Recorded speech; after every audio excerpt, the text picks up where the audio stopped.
খবর শুনছেন দুর্গাপুর সংবাদ চ্যানেল থেকে। আজ রবিবার 7 তারিখ। জানাবো আজকের বাছাই করা গুরুত্বপূর্ণ 10টি তাজা খবর। শুরুতেই হেডলাইন। লাগাতার বৃষ্টিতে জলবন্দী জলপাইগুড়ি কোচবিহার, নিকাশি ব্যবস্থায় ক্ষুব্ধ বাসিন্দারা। কেন বিজেপিতে যোগ দিয়েছিলেন, বিরাট কারণ ফাঁস করলেন শুভেন্দু অধিকারী। প্রবল বৃষ্টিতে মালদায় রেল লাইনে ধস, আটকে গেল বন্দে ভারত এক্সপ্রেস। ভোটে হারানোর চেষ্টার অভিযোগ।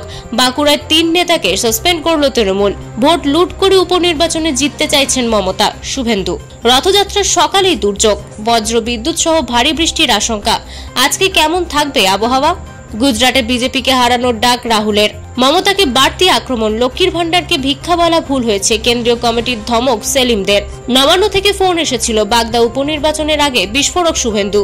2 মাস দেখব, তারপর অন্য কিছু ভাবতে হবে। বিজেপিকে আলটিমেটাম দিলেন দিলীপ।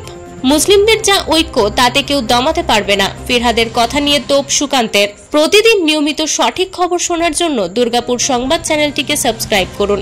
আসছি বিস্তারিত খবরে। সংসদে দাঁড়িয়ে বিজেপিকে চ্যালেঞ্জ ছুড়ে দিয়ে বলেছিলেন গুজরাটে বিজেপিকে হারাবে ইন্ডিয়া। এবার নরেন্দ্র মোদীর রাজ্যে গিয়ে কংগ্রেস নেতা রাহুল গান্ধীর হুঙ্কার, অযোধ্যার মতো গুজরাটেও হারাবো বিজেপিকে। রাজ্যে বিধানসভা ভোটের এখনো 2 বছরের বেশি বাকি, তবে তার আগে ঘর গোছানোর কাজ শুরু করেছে কংগ্রেস। বিজেপির বিরুদ্ধে আগ্রাসী মনোভাব দেখাচ্ছে তারা। সংসদে রাহুল গান্ধী হিন্দু মন্তব্যের পর বিভিন্ন জায়গায় কংগ্রেস দপ্তরে আক্রমণ নেমে এসেছিল। আহমেদাবাদের কংগ্রেস দপ্তরেও হামলা চালিয়েছিল বিজেপি, আক্রান্ত হন কংগ্রেসের নেতা কর্মীরা। এরপরেই রাহুল গুজরাটে যাওয়ার সিদ্ধান্ত নেন, দলীয় কর্মীদের পাশে দাঁড়িয়েছেন। এদিন রাহুল বলেছেন, বিজেপি যেভাবে কংগ্রেস দপ্তরে হামলা চালিয়েছে তার জবাব বিজেপিকে হারিয়ে দিতে হবে। তার কথায়, ওরা আমাদের দলীয় অফিস ভাঙছে, আমাদের নেতাদের হুমকি দিচ্ছে, তবে আমরা ভয় পাওয়ার লোক নই। আমি চ্যালেঞ্জ করছি, এই গুজরাটে একজোট হয়ে আমরা নরেন্দ্র মোদী ও বিজেপিকে হারাবো। গুজরাটে দীর্ঘদিন ধরে ক্ষমতায় রয়েছে বিজেপি। 2017 বিধানসভা নির্বাচনে হারতে হারতে বেঁচে গিয়েছিল বিজেপি। সেবারে 100 পেরোয়নি আসন। 182 আসনের বিধানসভায় বিজেপি 99, কংগ্রেস পেয়েছিল 77টি আসন। কিন্তু 2022 বিধানসভা নির্বাচনে কংগ্রেসের ভরাডুবি, মাত্র 17 আসনে জয়ী হয়। বিজেপি 156 আসন পেয়ে সরকার গড়ে। রাহুল এদিন মেনে নিয়েছেন, গত বিধানসভা নির্বাচনে বিজেপির বিরুদ্ধে ঠিকভাবে লড়াই দিতে পারেনি দল। রাহুল বলেছেন, গুজরাটের 50% মানুষ মনে করেন কংগ্রেস গুজরাটে জিততে পারেন। যে 50% সেটা মনে করেন না, তাদের বোঝাতে পারলে ক্ষমতায় আসবে দল। অনেক অত্যাচার সহ্য করেছেন কংগ্রেস কর্মীরা, এবার ঘুরে দাঁড়ানোর পালা। অযোধ্যায় যেভাবে বিজেপিকে হারিয়েছি, সেইভাবেই গুজরাটে হারাবো। এদিকে আগামী সোমবার মণিপুর যাচ্ছেন রাহুল। হিংসাদীর্ণ মণিপুরে প্রধানমন্ত্রী একবারও না গেলেও রাহুল এর আগে 2 বার গিয়েছেন। ফের 8ই জুলাই যাচ্ছেন রাহুল। 10ই জুলাই বাগদায় উপনির্বাচন। তার আগে শনিবার যেখানে একটি পথসভা করার কথা ছিল শুভেন্দু অধিকারীর, কিন্তু অনুমতি না থাকার অভিযোগে শুক্রবার দুপুরে সভাস্থলে পৌঁছে প্রস্তুতি বন্ধ রাখার নির্দেশ দিলেন বাগদা বিধানসভার দায়িত্বপ্রাপ্ত ম্যাজিস্ট্রেট। যা নিয়ে শুরু হয়েছে রাজনৈতিক চাপানুতর। তবে শেষ অবধি এদিন প্রচারে নামেন রাজ্যের বিরোধী দলনেতা মমতা বন্দ্যোপাধ্যায়। শুভেন্দু বলেন, আটকাতে পেরেছে নাকি? বাগদার মাটিতে এসেছি, ওইভাবে আটকানো যায় না, ওটা ওখানকার এসপি করবেন। মমতা কালকে পার্থ ভৌমিক, রাজীব বন্দ্যোপাধ্যায়দের নিয়ে মিটিং করেছে এবং ওদের সামনে থেকে এসপিকে ফোন করে বলেছেন, আমার এই সিট চাই, লুট করে জিতিয়ে দিতে হবে। উনি নবান্ন থেকে ফোন করে বলেছেন, আমার কাছে সমস্ত তথ্য আছে। প্রিয় দর্শক, একটু মন দিয়ে শুনবেন। ইউটিউবের নানা রকম ভুয়ো খবরে ছড়াছড়ি, সে বিষয়ে আমরা যথাসম্ভব সতর্ক থেকেই খবর পরিবেশন করি। যে কোনো খবরের সত্যাসত্য যাচাই করে তবেই আপনাদের কাছে তা পৌঁছে দেওয়া আমাদের কর্তব্য। আপনারা আমাদের সঙ্গে থাকুন। ঠিক ও তথ্যনিষ্ঠ খবর তুলে ধরার ক্ষেত্রে আপনাদের সহায়তা আন্তরিকভাবে কাম্য। এদিকে আবার অন্তর্ঘাত এবং বিরোধীদের সঙ্গে যোগসাজশের অভিযোগে বাঁকুড়ায় 3 অঞ্চল সভাপতিকে সরিয়ে দিল তৃণমূল। বাঁকুড়া লোকসভা কেন্দ্রে তৃণমূল প্রার্থী তথা জেলা সভাপতি অরূপ চক্রবর্তী 33,000 ভোটে জয়ী হন। ভোটের ফল প্রকাশের পরেই তিনি দাবি করেছিলেন, অনেক জায়গায় অন্তর্ঘাত হয়েছে, দলীয় পর্যায়ে তদন্ত করে ব্যবস্থা নেওয়া হবে। গতকাল শনিবার বাঁকুড়ার সিমলাপাল, পারশোলা এবং কেঞ্জাকুড়ার 3 অঞ্চল সভাপতিকে সরিয়ে দেওয়া হয়েছে। শুক্রবার জেলা তৃণমূল এক বিবৃতিতে জানিয়েছে, পারশোলার অঞ্চল সভাপতি বিবেকানন্দ সিংহ মহাপাত্র, সিমলা পালের সভাপতি দেবাশিস গুলি এবং কেঞ্জাকুড়ার অঞ্চল সভাপতি রঞ্জিত চট্টোপাধ্যায়কে সরিয়ে দেওয়া হলো। তাদের বিরুদ্ধে বিরোধী দলের সঙ্গে যোগসাজশের অভিযোগ রয়েছে। সাংসদ বলেন, জেলায় এই বিশ্বাসঘাতকদের খুঁজে বের করা হবে, পরে তাদের তাড়িয়ে দেওয়া হবে। সবে শুরু হয়েছে, দলের এই সাফাই অভিযান চলবে। লোকসভা ভোট মিটে যাওয়ার পরেই জেলা নেতৃত্ব বৈঠকে বসে। বৈঠকে আলোচনা হয়, বহু বুথে শাসক দলের ফল বেশ খারাপ হয়েছে, দলের অনেকে অন্তর্ঘাত করেছেন। জেলা সভাপতি বলেন, দুষ্ট গোয়ালের থেকে শূন্য গোয়াল অনেক ভালো। দলীয় সূত্রের খবর, একেবারে নিচুতলা থেকে শুরু করে জেলা পর্যন্ত অভিযান চলবে। শনিবার সকাল থেকে পশ্চিম বর্ধমান জেলার দুর্গাপুরে শুরু হয়েছে উচ্ছেদ অভিযান। গান্ধী মোড়ের বেসরকারি হাসপাতালের সামনে আসানসোল দুর্গাপুর উন্নয়ন পর্ষদের জমিতে অবৈধভাবে গজিয়ে ওঠা দোকানগুলি ভেঙে ফেলা হয় এদিন। এডিডিএর আধিকারিকেরা জেসিবি মেশিন দিয়ে এদিন দোকানগুলি ভেঙে দেন। এর ফলে বিপাকে পড়লেন সেখানকার দোকানদাররা। এডিডিএর দায়িত্ব নিয়েই চেয়ারম্যান কবি দত্ত জানিয়ে দিয়েছিলেন, এডিডিএর জায়গায় বসে থাকা অবৈধ দখলদারীদের হটিয়ে দেওয়া হবে। এরপর মুখ্যমন্ত্রী মমতা বন্দ্যোপাধ্যায় নবান্নের সভাঘর থেকে রাজ্য জুড়ে বেআইনি দখলদারদের উচ্ছেদ করার বার্তা দেন। দুর্গাপুরে এডিডিএর পক্ষ থেকে সিটি সেন্টারের বিভিন্ন অবৈধ নির্মাণের গায়ে উচ্ছেদ নোটিশ সাঁটিয়ে দেওয়া হয়। অনেকেই কাঠামো সরিয়ে নেন, তবে এতদিন এডিডিএ কোনো উচ্ছেদ অভিযান করেনি। শনিবার সকালে শেষ পর্যন্ত সিটি সেন্টারে উচ্ছেদ অভিযানের নামে এডিডিএ গান্ধী মোড়ের বেসরকারি হাসপাতালের সামনে উচ্ছেদ অভিযান হয়। উচ্ছেদের জেরে মাথায় হাত পড়েছে দোকানদারদের। তেমনই একজন বলেন, আমার সংসার চালানোর জন্য দীর্ঘদিন ধরে অস্থায়ী ছাউনি করে দোকান করেছিলাম, এগুলোও ভেঙে দেয়া হলো। এখন কোথায় যাব, কি খাবো ভেবে কুল পাচ্ছি না। আমাদের জন্য যদি সরকার স্থায়ী কোনো শেডের ব্যবস্থা করে দেয় তাহলে খুব উপকার হয়। সালটা 2020, তারিখটা 19শে ডিসেম্বর, শনিবার। বাংলার রাজনীতিতে সেই দিনটা মনে থেকে যাবে সবার। ওই দিনই 2 দশকের সম্পর্ক ছিন্ন করে তৃণমূল থেকে বিজেপিতে যোগদান শুভেন্দু অধিকারী।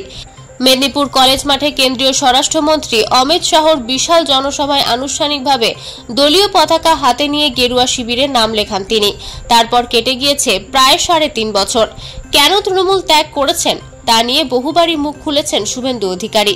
4 কেন্দ্রীয় উপনির্বাচনের প্রাক্কালে ফের একবার শুভেন্দু জানিয়ে দিলেন ঠিক কী কারণে তিনি তৃণমূল ত্যাগ করেছেন। বাগদার এক জনসভা থেকে শুভেন্দু বলেন, তোষণের রাজনীতির বিরোধিতা করে বিজেপিতে যোগ দিয়েছিলাম। টানা 7 দিন কলকাতা সহ দক্ষিণবঙ্গের সব জেলায় বৃষ্টির সম্ভাবনা রয়েছে।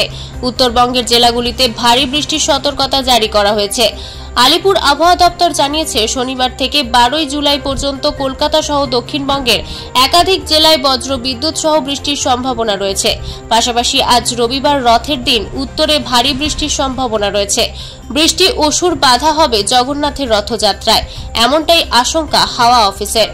হাওয়া অফিসের পূর্বাভাস, রাজ্যের একাধিক জেলায় বৃষ্টি চলবে, তবে ঘাম হওয়া থেকে মুক্তি নেই।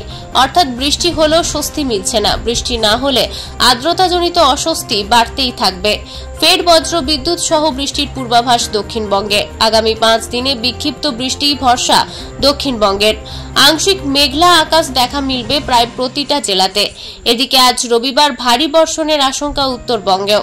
বজ্র বিদ্যুৎ সহ বৃষ্টির পূর্বাভাস রয়েছে মূলত কলকাতা, হাওড়া, 2 চব্বিশ পরগনা, 2 মেদিনীপুর এবং বীরভূমে। রবিবার হলুদ সতর্কতা জারি করা হয়েছে দক্ষিণবঙ্গের 8 জেলায়। বজ্র বিদ্যুৎ সহ বৃষ্টির পূর্বাভাস রয়েছে 2 মেদিনীপুর, ঝাড়গ্রাম, পুরুলিয়া, বাঁকুড়া, 2 বর্ধমান, বীরভূমে। উত্তরবঙ্গের জেলাগুলিতেও ঝড় বৃষ্টির পূর্বাভাস জারি করা হয়েছে। আগামী 12 জুলাই পর্যন্ত বৃষ্টি হতে পারে। অতি ভারী বৃষ্টির সতর্কতা থাকছে দার্জিলিং, কালিম্পং, আলিপুরদুয়ার, কোচবিহার এবং জলপাইগুড়িতে। উত্তর দিনাজপুরেও আগামী 24 ঘন্টায় ভারী বৃষ্টির সম্ভাবনা থাকছে।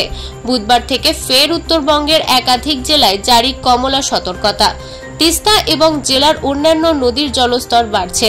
ভারী বৃষ্টির জেরে একাধিক রাস্তায় ধস নেমে বন্ধ। উত্তরে দুর্যোগ বাড়বে বলে আশঙ্কা করা হচ্ছে। প্রবল বৃষ্টির ফলে রেল লাইনে ধস। মালদা জেলার গৌড়মালদা ও জামিরঘাটা স্টেশনের কাছে শনিবার ধস নামে। প্রবল বৃষ্টির ফলে রেল লাইনের ডাউন লাইনে ধস নামে। প্রায় 30 মিনিট আটকে যায় বন্দে ভারত এক্সপ্রেস। লাইনম্যানের তৎপরতার জন্য বিষয়টি রেল দপ্তরের নজরে আসে। ঘটনাস্থলে পৌঁছায় রেল দপ্তরের কর্তারা। মেরামতির কাজ শুরু হয়েছে। ধীর গতিতে ট্রেন চলাচল শুরু হয়েছে। মালদায় রেল লাইনে ধস। গৌড় মালদা স্টেশনের কাছে আটকে পড়ে মালদার নবদ্বীপ ট্রেন।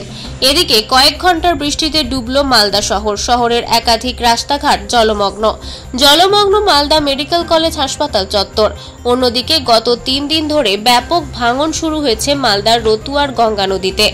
রতুয়ার বিলাইমারি গ্রাম পঞ্চায়েতের খাসমহল এলাকায় ইতিমধ্যে নদী গর্ভে তলিয়ে গেছে বেশ কয়েকটি বাড়ি এবং 50 বিঘা ফসলি জমি।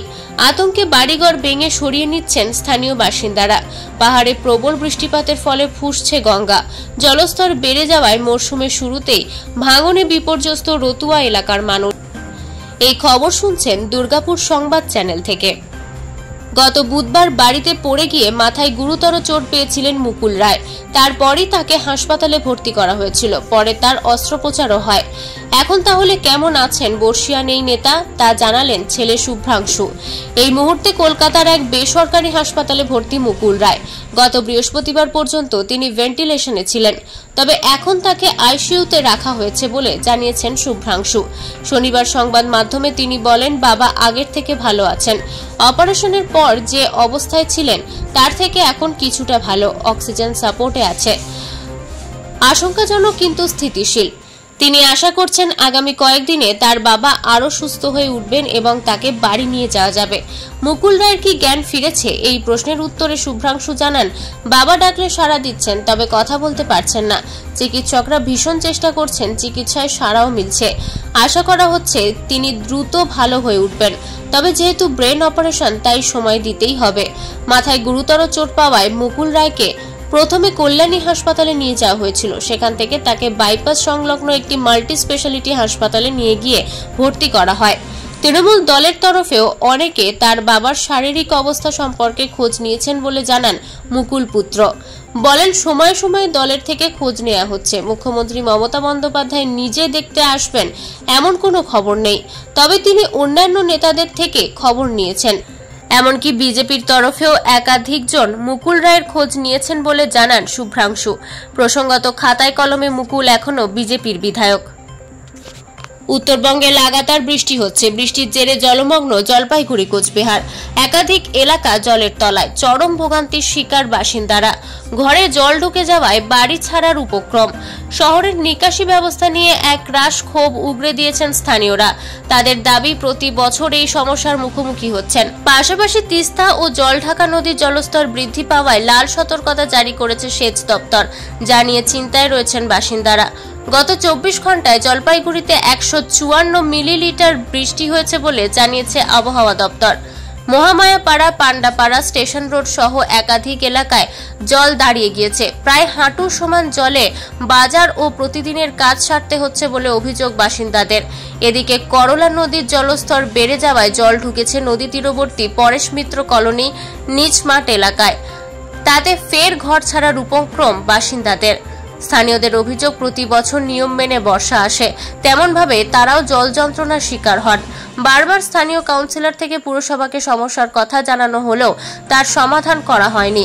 25 নম্বর ওয়ার্ডের বাসিন্দা নারায়ণ হোর বলেন, প্রতি বছর যেমন দুর্গাপুজো বর্ষা আসে তেমন জলের সমস্যা আসে। স্থানীয় প্রতিনিধিকে জানিয়েও লাভ হয় না। শহরের অন্য প্রান্তের বাসিন্দা অমিত কুমার দাস বলেন, অন্যান্য বারের থেকে এবারে বৃষ্টির পরিমাণ বেশি, জল জমে যাওয়ায় অসুবিধা হচ্ছেই। জোকের প্রকোপও বৃদ্ধি পাচ্ছে। জলপাইগুড়ি ছাড়া আরও এক গুরুত্বপূর্ণ শহর কোচবিহারের একাধিক এলাকা জলের তলায়। এদিকে উত্তরবঙ্গের বিভিন্ন নদীতে জলস্তর বেড়ে যাওয়ায় চিন্তায় রয়েছেন বাসিন্দারা। এতক্ষণ খবর শুনছিলেন দুর্গাপুর সংবাদ চ্যানেল থেকে। খবর এখনকার মতন এই পর্যন্তই। ধন্যবাদ।